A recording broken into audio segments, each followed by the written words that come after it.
जिल्हाधिकाऱ्यांशी संवाद साधल्यानंतर पंतप्रधान मोदी थेट देशवासियांशी बोलतात. थेट जाऊयात. इतनी बड़ी लहर का मुकाबला किया है. साथियों, आपसे बातचीत की शुरुआत में मैं आपको वो दिन याद दिलाना चाहता हूं जब आप इस सेवा में आने के लिए तैयारी कर रहे थे. आप याद करिए, जब आप सिविल सर्विसेज या अन्य परीक्षाओं के लिए जुटे थे तो आप अपने परिश्रम पर, अपने काम करने के तरीके पर सबसे ज्यादा विश्वास करते थे. आप जिस भी क्षेत्र में रहे हो, वहां की छोटी छोटी बारीकी से परिचित होते हुए आप सोचते थे कि मैं इस दिक्कत को इस तरह दूर करूंगा. आपकी यह सोच आपकी सफलता की सीढ़ी भी बनी. आज परिस्थितियों ने आपको अपनी क्षमताओं की नई तरह से परीक्षा देने का अवसर दिया है. अपने जिले की छोटे से छोटी दिक्कत को दूर करने के लिए पूरी संवेदनशीलता के साथ लोगों की समस्याओं का समाधान करने के लिए आपकी यही भावना काम आ रही है. हां, कोरोना के इस काल ने आपके काम को पहले से कहीं अधिक चैलेंजिंग और डिमांडिंग बना दिया है. महामारी जैसी आपदा के सामने सबसे ज्यादा अहमियत हमारी संवेदनशीलता और हमारे हौसले की ही होती है. इसी भावना से आपको जन जन तक पहुंचकर जैसे काम कर रहे हैं, उसको और अधिक ताकत से और अधिक बड़े पैमाने पर करते ही रहना है. साथियों, नए नए चैलेंजेस के बीच हमें नए नए तौर तरीकों और समाधानों की जरूरत होती है.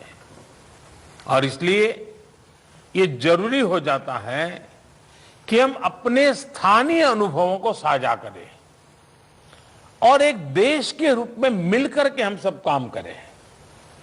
अभी 2 दिन पहले ही मेरी अन्य कुछ राज्यों के अधिकारियों से भी मुझे बात करने का मौका मिला था. उस बैठक में अनेक सुझाव, अनेक समाधान अलग अलग जिलों के साथियों की तरफ से आए हैं. आज भी यहां कुछ जिलों के अफसरों ने अपने जिलों की स्थिति और अपनी रणनीति को हम सबके बीच साझा किया है. जब फील्ड पर मौजूद लोगों से बातचीत होती है तो ऐसी अभूतपूर्व परिस्थितियों से निपटने में बहुत अधिक मदद मिलती है.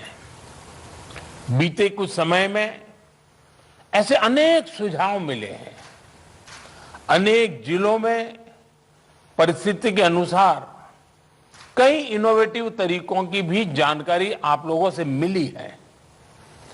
गांवों में कोरोना टेस्ट की सुविधा अधिक से अधिक लोगों तक पहुंचाने के लिए मोबाइल वैन का तरीका कई लोगों ने अपनाया है.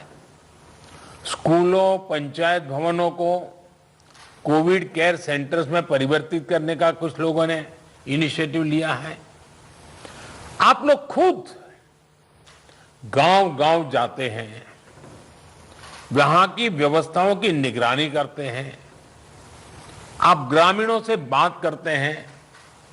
तो इससे जो वहां का सामान्य नागरिक है या वहां के गांव के जो एक प्रकार से लीडर लोग हैं, 5 होते हैं, 10 होते हैं, 15 होते हैं, अलग अलग क्षेत्र के होते हैं, उनको जब शंकाओं का समाधान होता है और डायरेक्टली आपके साथ जुड़ते हैं तो उनका आत्मविश्वास अनेक गुना बढ़ जाता है. सारी आशंकाएं एक प्रकार से आत्मविश्वास में बदल जाती है. आपकी मौजूदगी से, आपके संवाद से गांव में ये डर निकल जाता है कि कुछ हो गया तो हम कहां जाएंगे, हमारा क्या होगा। आपको देखते ही सारा मन उसका बदल जाता है। इससे लोगों में साहस के साथ ही अपने गांव को बचाने की जागरूकता भी बढ़ती है। और मेरा आग्रह है, हमें गांव-गांव यही संदेश पक्का करना है कि हमें अपने गांव को कोरोना से मुक्त रखना है और लंबे अरसे तक जागरूकता से प्रयास करना है। साथियों, बीते कुछ समय में ये बात सही है कि देश में एक्टिव केस कम होने शुरू हुए हैं। आप भी अपने जिले में अनुभव करते होंगे कि 20 दिन पहले जो एकदम से आपके ऊपर प्रेशर आया था, अब आपको भी काफी महसूस होता होगा बदलाव। लेकिन आपने इन 1.5 सालों में ये अनुभव किया हुआ है कि जब तक ये संक्रमण माइनर स्केल पर भी मौजूद है, तब तक चुनौती बनी रहती है। कई बार जब केस कम होने लगते हैं तो लोगों को भी लगता है कि अब चिंता की बात नहीं, वो तो चला गया। लेकिन अनुभव दूसरा है।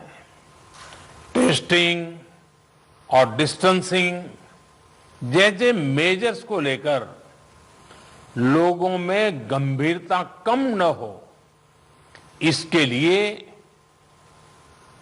सरकारी तंत्र, सामाजिक संगठन, जनप्रतिनिधि, इन सबके बीच में एक सामूहिक जिम्मेवारी का भाव हमें पक्का करना होगा। और प्रशासन की जिम्मेवारी और बढ़ जाती है।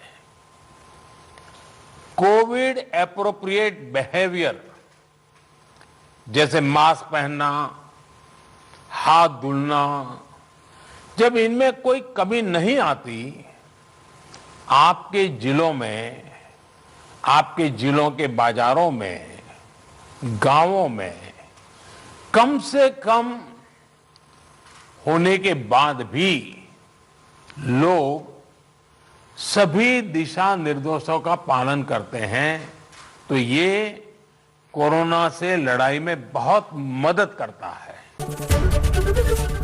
एबीपी माझा, उघडा डोळे बघा नीट।